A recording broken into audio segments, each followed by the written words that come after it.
ये कुछ न्यूमेरिकल्स हैं। Good evening students. ये कुछ न्यूमेरिकल्स हैं और उसमें ये सभी गास थ्योरम पर बेस्ड है।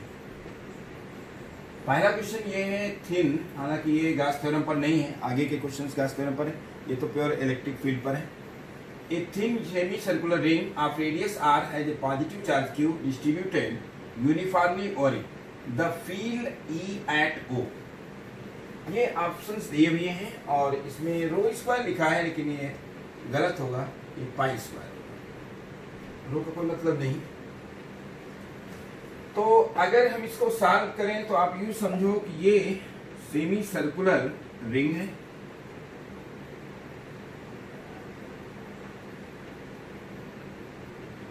और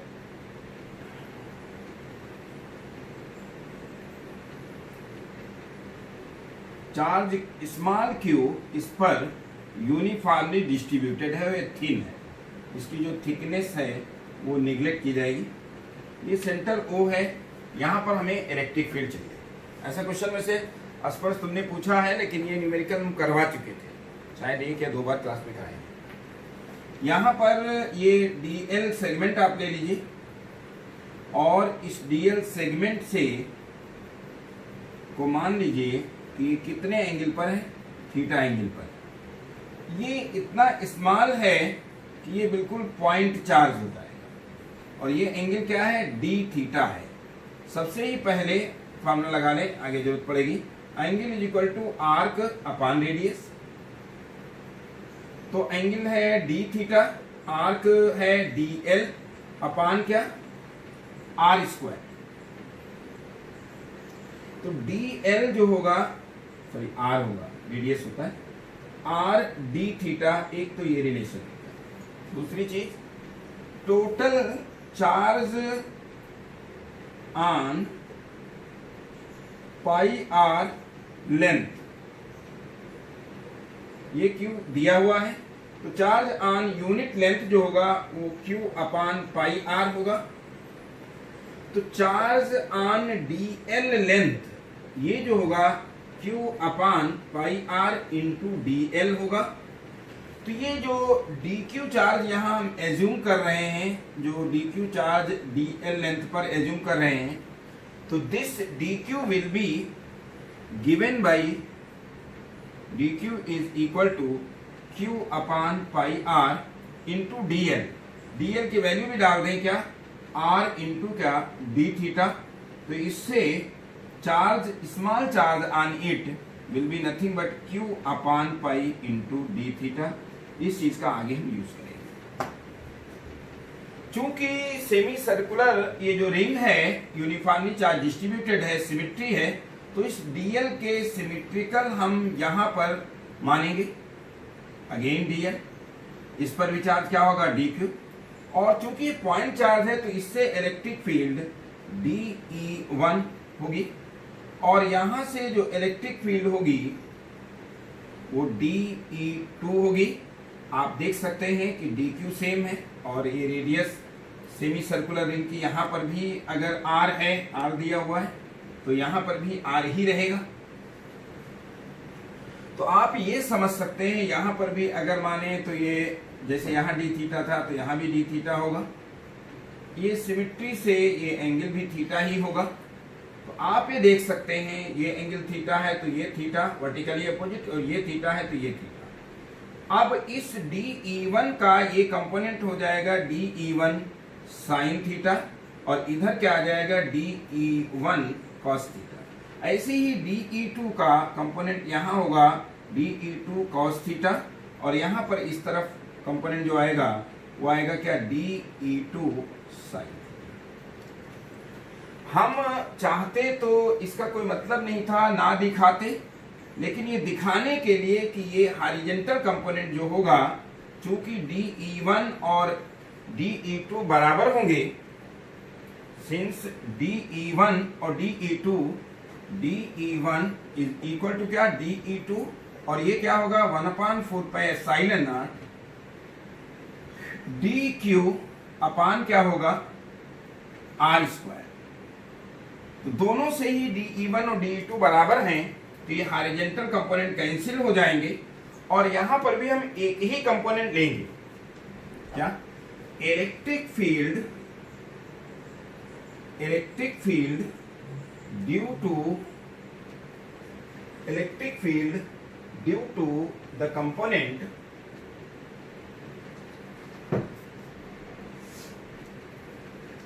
यहां जब हम लोग कर रहे थे कि electric field due to charge dq at O, dE जो होगा वो क्या होगा? dE1 साइन थीटा,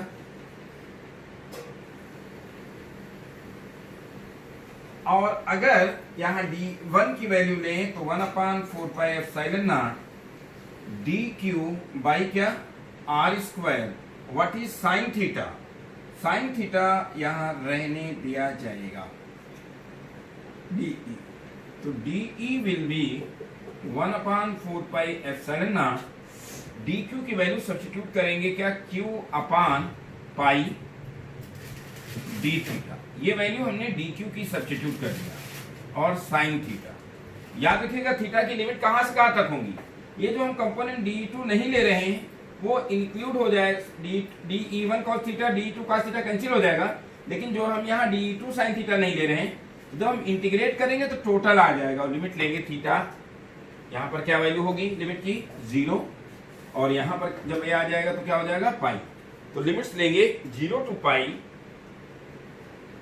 तो यहाँ पर लिमिट्स हो जाएंगी theta 0 to theta pi integration. तो ये ई वैल्यू हो जाएगी जो हमें निकालना है, और 1/4πε0 पाई स्क्वायर कर लें, 2 पाई की ε0, और क्यू भी बाहर कर लें, और यहाँ पर इंटीग्रेशन हो जाएगा क्या? Sine theta D theta, theta from 0 to theta pi. ये आ जाएगा क्या? Q 4 pi square ε0 sine theta का इंटीग्रेशन माइनस कॉस थीटा होता है, एंड थीटा 0 टू थीटा क्या? पाई। और जब ये वैल्यू रखेंगे ई की, तो फाइनली जो वैल्यू होगी क्या आएगा? क्यू अपान 4 पाई स्क्वायर ε0, और यहां से आएगा क्या? माइनस कॉस पाई, माइनस बल्कि एक और भी है तो minus minus plus cos pi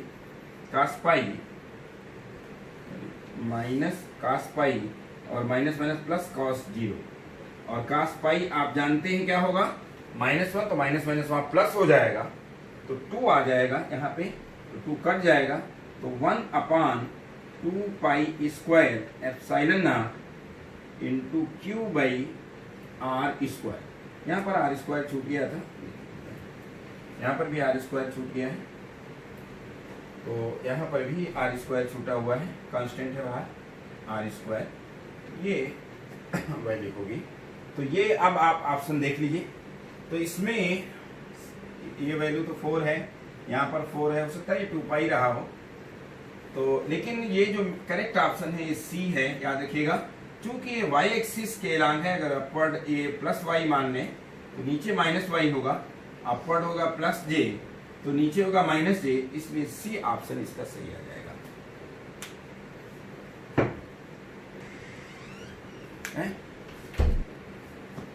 ये है next problem. Let there be a spherically symmetric charge distribution with charge density rho r given by rho naught 5/4 minus r by r up to r is equal to capital R। ये small r variable है, और जब r की value r से ज्यादा हो जा रही है तो रो r की वैल्यू 0 दिया है, और ऑब्वियसली चार्ज इस विद इन द स्फीयर है तो बाहर तो होगा नहीं। Where r is distance from the origin, electric field at a distance r from the origin is given by ये 4 ऑप्शन स्फीयर है। तो हम यहाँ क्या करेंगे, वो ये स्फीयर एज्यूम करेंगे, और इस स्फीयर में चार्ज जो है डिस्ट्रीब्यूटेड है, लेकिन चार्ज की डेंसिटी चेंज होती जा रही है। जैसा कि हम लोगों ने न्यूमेरिकल किया था, और उस न्यूमेरिकल में नॉन कंडक्टिंग का जो केस किया था उसमें हम लोगों ने माना था कि टोटल चार्ज क्यू डिस्ट्रीब्यूटेड है थ्रू आउट द वॉल्यूम, और तो वहां पर हमने जो एक्सप्रेशन किया था, तो पहले r equal to capital R तक लीनियरली इंक्रीज कर रही थी और उसके बाद इनवर्सली प्रोपोर्शनल था R स्क्वायर के। वहां क्या था, चार्ज डिस्ट्रीब्यूशन कांस्टेंट था, यहाँ कांस्टेंट नहीं है, चार्ज डिस्ट्रीब्यूशन चेंज हो रहा है। R जैसे जैसे आप R लेंगे तो R वेरी करेगा, तो उस हिसाब से ये डिस्ट्रीब्यूशन चेंज हो रहा है। अगर हम लोग यहाँ पर एज्यूम करें कि x डिस्टेंस पर कोई dx थिकनेस की ये स्ट्रिप हम लोग एज्यूम करते हैं, क्या ये हमने एज्यूम क्या किया है कि dx थिकनेस की, और ये एज्यूम जो किया है वो कहां से, सेंटर से x डिस्टेंस पर, और इसकी थिकनेस कितनी है dx। और अगर हम लोग इसमें गास थ्योरम अप्लाई करें, यहां पर हम लोग गास थ्योरम अप्लाई करें, तो आप ये देखिए कि डेंसिटी चूंकि चेंज हो रही है, तो आप फ्रॉम गास थ्योरम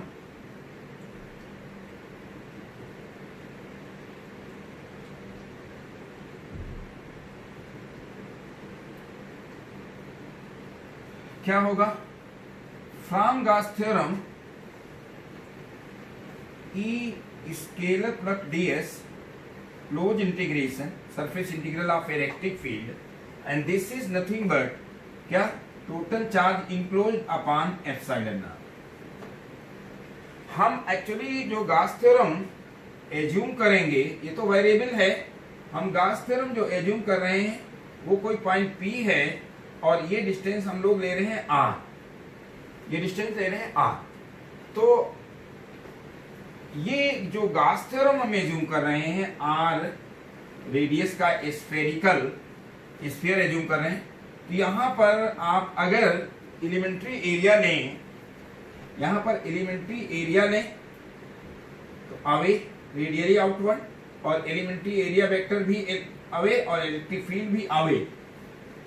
तो जैसे ये कई क्वेश्चंस में हम लोग करते रहे हैं, E स्केलर प्रोडक्ट क्या, E ds cos 0 cos 0 1 होता है, और यहाँ पर भी जो 1 अपान एप्सिलॉन है, या अगर कुछ नहीं दिया तो आप एप्सिलॉन नॉट ले लीजिए, फ्री स्पेस मान लीजिए।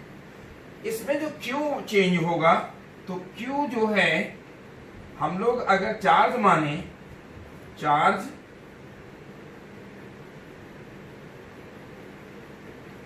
ऑन क्या, चार्ज ऑन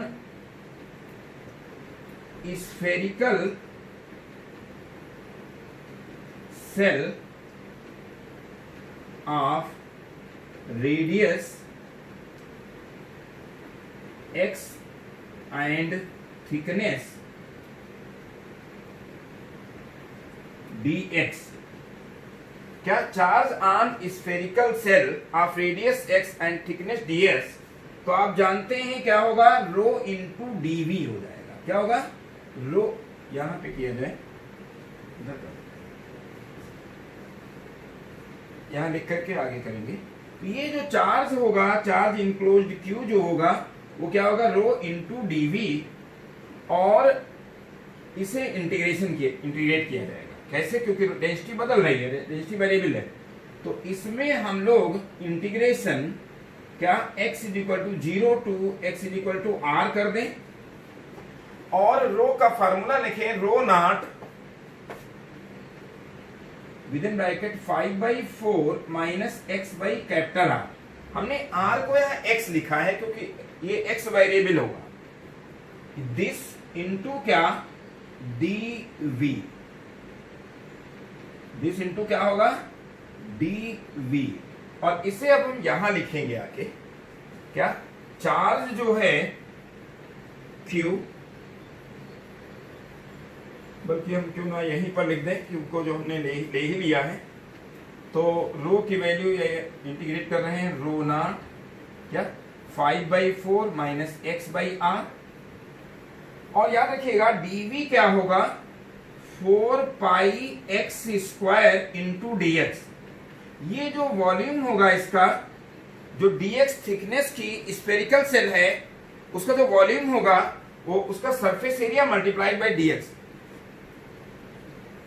तो यहां से और x की लिमिट होंगी 0 टू x की वैल्यू क्या, कैपिटल स्मॉल r, क्योंकि हमें इस तक ही निकालना है जो r रेडियस का गासियन सरफेस से जूम किया गया है। तो ये हो जाएगा e क्लोज इंटीग्रेशन क्या ds cos 0 1 हो जाएगा, and this will B 1 upon epsilon not, बल्कि रो नॉट को बाहर ले लें, रो नॉट को बाहर ले सकते हैं अपॉन एप्सिलॉन नॉट, और विद इन ब्रैकेट जो हमें इंटीग्रेट करना है वो x is equal to 0 to x is equal to क्या r, और यहां पर क्या होगा 4 पाई तो कांस्टेंट है, यहां बाहर ही ले लीजिए, 4 पाई रो नॉट बाहर हो गया, 4 पाई रो नॉट बाहर हो गया। तो पहला जो इंटीग्रेशन होगा वो क्या होगा 5/4 माइनस क्या x by capital R into x square dx। Finally integration यहां पर आ गया है। अब इसे हम लोग यहां पर लिखते हैं,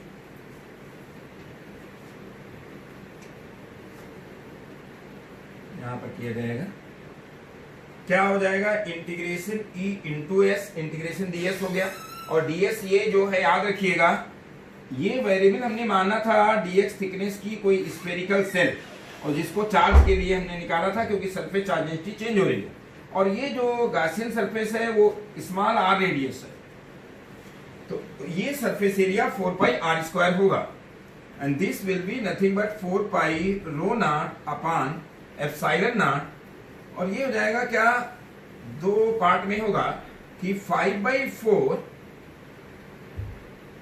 इंटीग्रेशन एक्स स्क्वायर, या एक साथ इंटीग्रेट ही कर दें, इतना पड़ेगा क्या, इसका जो इंटीग्रेशन होगा 5/4 integration x square dx, x 0 to x is equal to r होगा, और माइनस 1/r कांस्टेंट है integration x is equal to 0 to x is equal to r, और क्या होगा 1/r हमने कांस्टेंट ले लिया है, x क्यूब dx होगा, x क्यूब dx होगा। तो e into 4 pi r square, this is 4 pi rho naught upon epsilon naught, और विद इन ब्रैकेट यहां क्या आएगा 5/4 x cube by 3 and x from 0 to x is equal to r, और minus 1/r क्या minus 1/r, और ये हो जाएगा क्या इंटीग्रेशन x की पावर 4 अपॉन 4, और x is equal to 0 to x is equal to क्या r। तो यहां देख सकते हैं कि e इंटू 4 पाई आप काट सकते हैं, तो e इंटू क्या हो जाएगा r square, this is equal to 4 rho naught upon epsilon naught, और ये होगा क्या 5/4 r क्यूब बाई 3, माइनस 0 रखेंगे 0 ही होगा, और यहां पर क्या होगा 4 minus 1/r r to the power 4 upon क्या 4। अब इसको हमें सिंप्लीफाई करना है और देखना है किस ऑप्शन से मिल रहा है। 4 पाई तो नहीं है, 4 rho not r epsilon naught, और ये आ जाएगा कितना 4 कॉमन हो जाएगा, इससे कट जाएगा 4, यहाँ पर ये दोनों से कट जाएगा, तो आ जाएगा rho naught upon rho naught upon rho naught upon, और ये r स्क्वायर से r क्यूब कट जाएगा, यहाँ पर r स्क्वायर से ये क्यूब कट जाएगा, और यहाँ पर आ जाएगा r स्क्वायर। तो ये e की जो वैल्यू आ रही है वो आ जाएगी क्या रो नॉट अपॉन क्या epsilon naught, rho naught upon epsilon naught, और इसमें आ जाएगा क्या 5/3, और r आप चाहें तो इसमें बाहर ले सकते हैं, एक आर बाहर हो जाएगा, एक तो क्यूब कट गया स्क्वायर से, वहाँ पर एच स्क्वायर है, -5/3 आर बाहर आ गया, तो माइनस हो जाएगा क्या, आर स्क्वायर था, एक आर बचेगा और एक कैपिटल आर बचेगा। ये आंसर है। एक बार कैलकुलेशन आप भी देख लेना और 99% सही है। तो ये ऑप्शन कौन सा आ रहा है, rho R upon epsilon R, rho R upon epsilon R, यहाँ पर है 5/3 माइनस आर अपॉन ए में 4, ये गलत दिया हुआ है, बाकी तो सही था। और बी ऑप्शन में पाई गलत आ गया है, पाई तो कट जाएगा, तो पाई कैंसिल हो जाएगा। तो खैर इसमें यहाँ पर जो है हमने चूंकि ये 4 पाई काट दिया हुआ है, तो यहाँ पर ये 4 नहीं होगा, ये 4 नहीं होगा, 4 पाई से 4 पूरा कट चुका है, और फिर ये आपका 4 ये नहीं कट पाएगा, यहाँ पर भी ये 4 नहीं कट पाएगा, और उसमें आंसर मिलाने के लिए यहाँ 4 कॉमन ले लेंगे। जब कॉमन ले लेंगे तो E will be rho naught R upon 4 epsilon naught 5/3 minus r/r। ये फर्स्ट ऑप्शन से, ये फर्स्ट ऑप्शन मैच कर रहा है। यहाँ सबसे थोड़ी मिस्टेक हो गई थी, हमने 4 पाई यहाँ भी काट दिया था और फिर यहाँ इसको लेके फिर ये भी काट दिया था, तो वो 4 कॉमन आ जाएगा, फर्स्ट ऑप्शन से हो जाएगा। ठीक है, ये क्वेश्चन है। और न्यूमेरिकल्स जो गॉस थ्योरम पर थे उसमें एक ये भी है, और इसको अगर लिखा जाए तो ये दिया है let rho R is Q upon pi r⁴ into R, और आर की वैल्यू 0 से चेंज होती रहेगी, सेंटर से पर 0 होगा, और finally R equal capital R हो जाएगा, क्योंकि इसकी रेडियस जो दिया है वो कैपिटल आर दिया है। तो let rho R be equal to Q R be the charge density for a solid sphere of radius r and the total charge q. For a point P inside the sphere at a distance r1 from the center of the sphere, the magnitude of electric field is. The magnitude of electric field निकालना है r1 पर। तो ये कोई sphere दिया है और volume charge density आपको दिया हुआ है, और आपको किसी पॉइंट P पर निकालना है जिसकी डिस्टेंस क्या है, r1 है, और इस पॉइंट पर हमें निकालना है क्या, इलेक्ट्रिक फील्ड निकालना है। और यहां पर इलेक्ट्रिक फील्ड निकालना है तो आप इसी पॉइंट से पास होती हुई गॉसियन सरफेस एज्यूम करेंगे। पी पॉइंट पर निकालना है तो इस पॉइंट से पास होती हुई हम Gaussian surface inside the sphere assume करेंगे, और अप्लाइंग गॉस थ्योरम, क्या, considering a Gaussian surface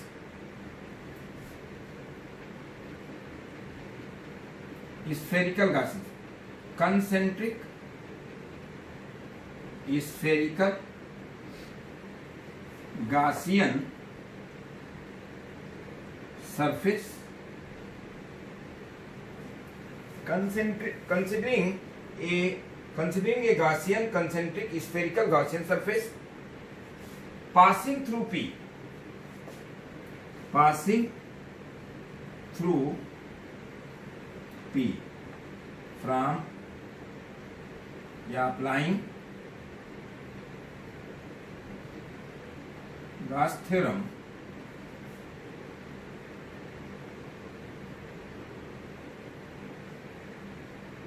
close integration E scalar product ds, यह हम एलिमेंट्री एरिया मान रहे हैं, तो ये आउटवर्ड होगा, इलेक्ट्रिक फील्ड भी और एरिया वेक्टर भी, और एंगल इनके बीच रहेगा 0, and this will B charge enclosed.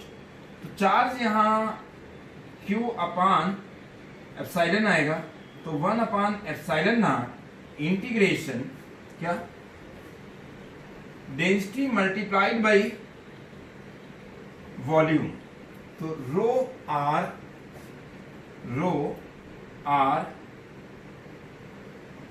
Into D we कर लेते हैं, तो ये हो जाएगा क्या, 1 upon epsilon E D S cos 0 close integration, और रो आर जो है दिया हुआ है क्या, Q upon pi r⁴ into R, और फिर क्या dv की वैल्यू क्या होगी, dv का मतलब ये होगा कि ये जो हमने dr थिकनेस की, क्या dr थिकनेस की ये जो गासियन सरफेस एज्यूम किया है, और इसमें dr थिकनेस की, या तो हम ये अलग से एज्यूम करें क्योंकि कंफ्यूजन होगा, हम यहाँ पर क्या है r रेडियस की, क्या r रेडियस की dr थिकनेस की, ये हम स्फेरिकल, एक्चुअली डेंसिटी r के अलावा चेंज होगी, तो अगर ये बहुत स्मॉल डिस्टेंस dr लिया जाए तो इसके अलावा ऑलमोस्ट ये कांस्टेंट हो जाएगा।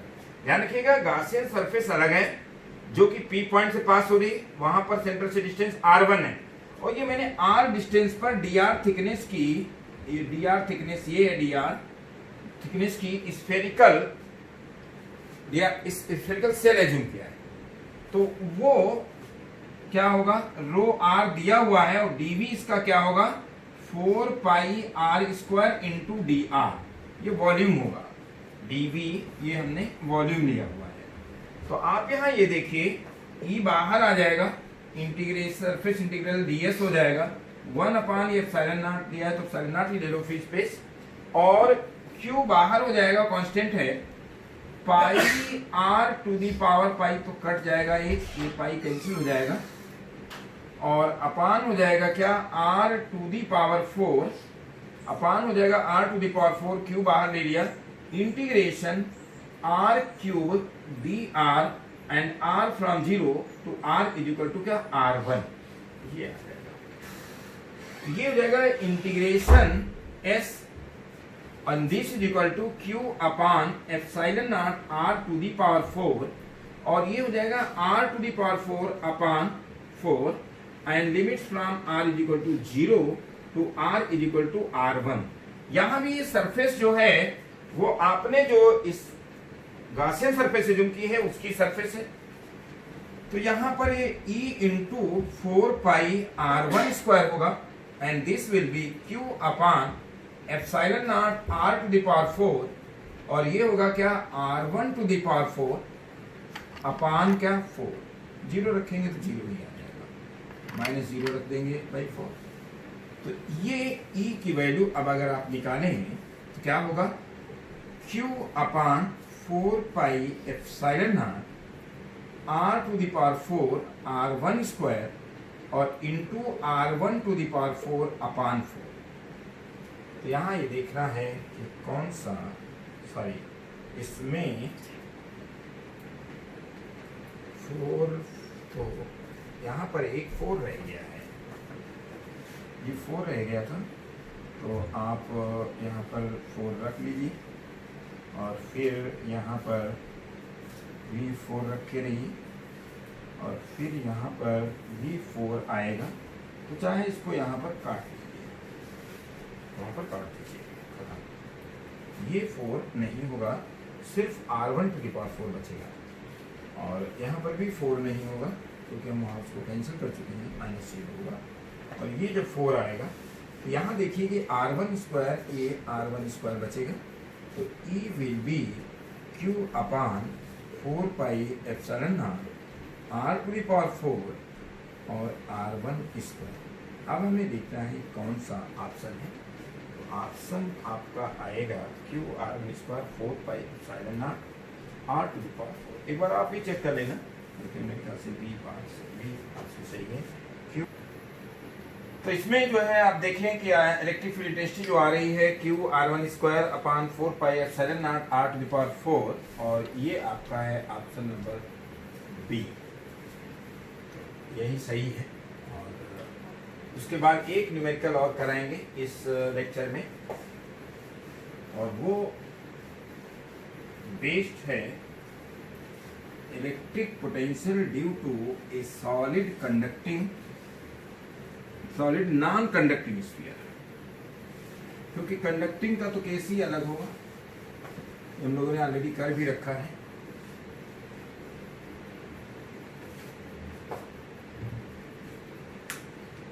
क्या कि if electric potential, if question number 4 है, if electric potential due to a uniformly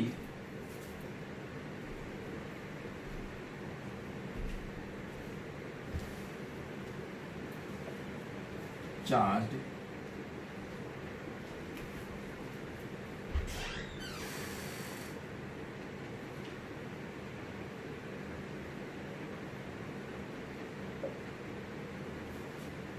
non-conducting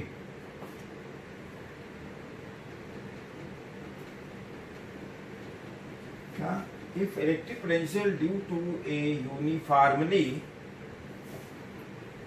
charged non-conducting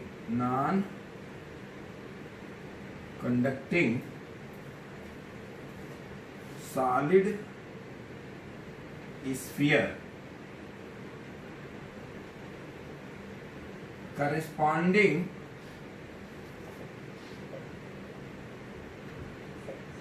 to 4 points which are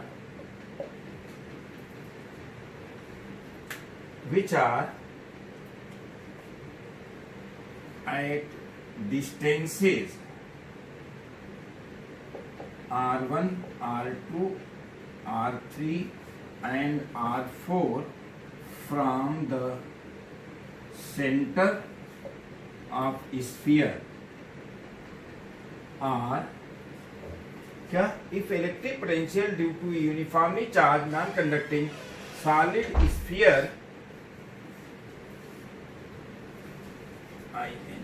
corresponding to 4 points which are at distances R1,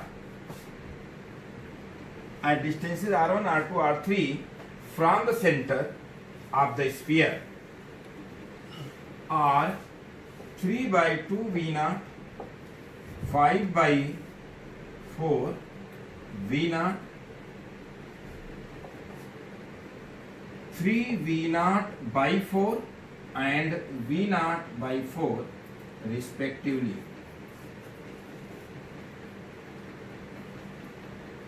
Find R1, R2, R3 and R4.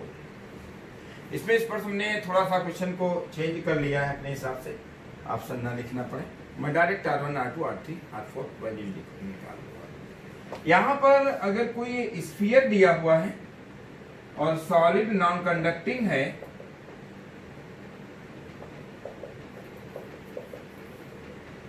तो आपको याद होगा इसका जो graph था वो यहां हमने सेंटर पर जो लिया था वो 3/2 V naught था और फिर उसके बाद सरफेस पर V naught था और ये R equal to capital R, यहां से ये पहले पैराबोलिकली डिक्रीज करेगा और फिर हाइपरबोलिकली डिक्रीज करेगा। तो याद रखिएगा V naught से जो वैल्यू ज्यादा होती है पोटेंशियल की वो इनसाइड द स्फीयर आती है। क्या आती है? इनसाइड द स्फीयर आती है। और इलेक्ट्रिक पोटेंशियल हमने इसको जो किया था, क्या electric potential at any point inside the sphere, ये जो है V naught से वैल्यू देखिए R इक्वल टू ये तो V naught है सरफेस पर और उसके बाद वैल्यू बढ़ती है। ओके, अकॉर्डिंग कैसे बढ़ती है? दिस इज गिवन बाई कैसे 1/4πε0 क्या 1/4πε0 Q/r³ और Q/2r³ और ये होता था 3r² - r²। ये फॉर्मूला है। तो आप यहां देखिए कि v की वैल्यू इसमें हम v0 कर लें। 1/4πε0 Q/r क्या है v0 और पाई क्या कर लें 2 नीचे कर दें और into 3r² - r²। Basically formula ये हो जाएगा। अब हम 1 by 1 देखते हैं किन पॉइंट्स के लिए किसके लिए आर आ रहा है। याद रखिएगा ये जो फार्मूला होगा वो इनसाइड स्फीयर के लिए है और इनसाइड जो है v0 से वैल्यू ज्यादा है ये और उसके बाद हम फार्मूला बदल देंगे। बताइए आपको यहां पर अगर हम r की वैल्यू निकालना है, सेंटर से डिस्टेंस निकालना है, तो स्मॉल r ये सेंटर से डिस्टेंस है, कैपिटल R क्या है रेडियस है और हमें वही निकालना है। और यहाँ याद रखिएगा v0 बाई यहाँ पर ये 1/4πε0 और Q/r आएगा तो यहाँ r² और क्या r² और तभी तो डायमेंशनली भी करेक्ट होगा। तो यहाँ पर फर्स्ट केस जो हमें दिया है 3v0, तो अगर हम यहाँ डाल दें 3/2 v0, यहाँ पर क्या है v0/2 r², 3r² - r²। तो आप देखें कि v0 कट जाएगा और ये यहाँ आया 3r² और ये 3r² - r²। तो r की वैल्यू 0 होगी। मीन्स फर्स्ट जो है आपका जो r1 आंसर था, r1 की वैल्यू 0 आ गई and this is the first answer. ये समझ में आ गया होगा। सेकेंड केस में जो v की वैल्यू दी हुई है, ये फार्मूला एप्लीकेबल इसके लिए भी है। जब ये 5v0 आता है तो 5v0/4 और ये क्या v0/2 r², 3r² - r²। याद रखिएगा स्मॉल r निकालना है। v0 कट जाएगा, 2 टाइम्स कट जाएगा और यहां से क्या आएगा 5r² and this will B 5r² and this will B क्या होगा 6r² -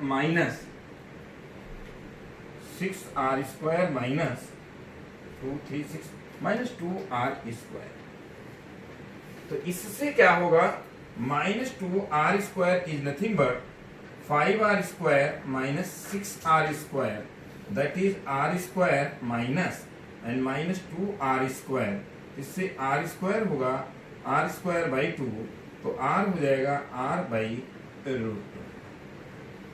r जो है क्या हो जाएगा r/√2। ये तो हो जाएगा इसका से r की वैल्यू r/√2 जो आ रही है ये आपका r2 आ गया है। तो r2 की वैल्यू क्या आई r/√2। ये दोनों इनसाइड की बात थी जब सरफेस के अंदर बात की। और सरफेस के बाहर के लिए फॉर्मूला आपको पता है, outside the surface electric potential जो होता है वो सरफेस से लेस होता है, जो कि 3v0/4 है और v0/4 है। तो outside the circuit electric potential at any point inside था। अब हम क्या लगाएंगे electric potential at any point outside the sphere. v की वैल्यू क्या है 1/4πε0 और क्या Q/r। At any point outside the sphere के लिए फॉर्मूला होता है और v दिया हुआ है कितना 3v0/4 1/4πε0 Q/r। और आप जानते हैं v0 की वैल्यू क्या होगी 1/4πε0 Q/r। इस सरफेस पर जो होता है v0 सरफेस पर ही दिया हुआ है। If electric potential uniformly this, और यहां पर चाहे लिख ले, हमने लिखा नहीं है क्वेश्चन में, यहां ये लिख लेना कि where v0 is electric potential at the surface. ये हम लिखना भूल गए थे, क्वेश्चन का पार्ट है। तो V नॉट जो है electric potential at the surface है, वैल्यू रखा, और 4 pi epsilon not Q by R, तो Q कट जाएगा, 4 पाई कट जाएगा, तो इससे R की वैल्यू जो आएगी 4R बाई 3 आ जाएगी। क्या आएगी? 4R बाई 3, ये स्मॉल r की वैल्यू आ जाएगी। तो इसका मतलब R3 जो आया आपका वो कितना आ गया? 4R by 3। ये देखिए स्फीयर के बाहर आ रहा है। और उसके बाद लास्ट और फोर्थ पार्ट में इन्होंने V दिया है क्या? V नॉट बाई 4, और ये है 1/4 pi epsilon not Q by R, और 1/4 इंटू V नॉट है 1/4 pi epsilon not Q by R जो सरफेस पर दिया हुआ है, 1/4 pi epsilon not Q by small r, Q cut जाएगा, ये कट जाएगा, और इससे R की वैल्यू आ जाएगी क्या? 4R। R की वैल्यू क्या आ जाएगी? 4R। तो ये R4 की वैल्यू जो आएगी वो आ जाएगी 4R। ये आपका सॉल्यूशन हो गया है, और ये मैंने कर दिया हुआ है। अभी इस लेक्चर में आसपास अगले जो आपके क्वेश्चंस हैं वो एक दूसरा जो है लेक्चर हमें अपलोड करना पड़ेगा। Thank you very much.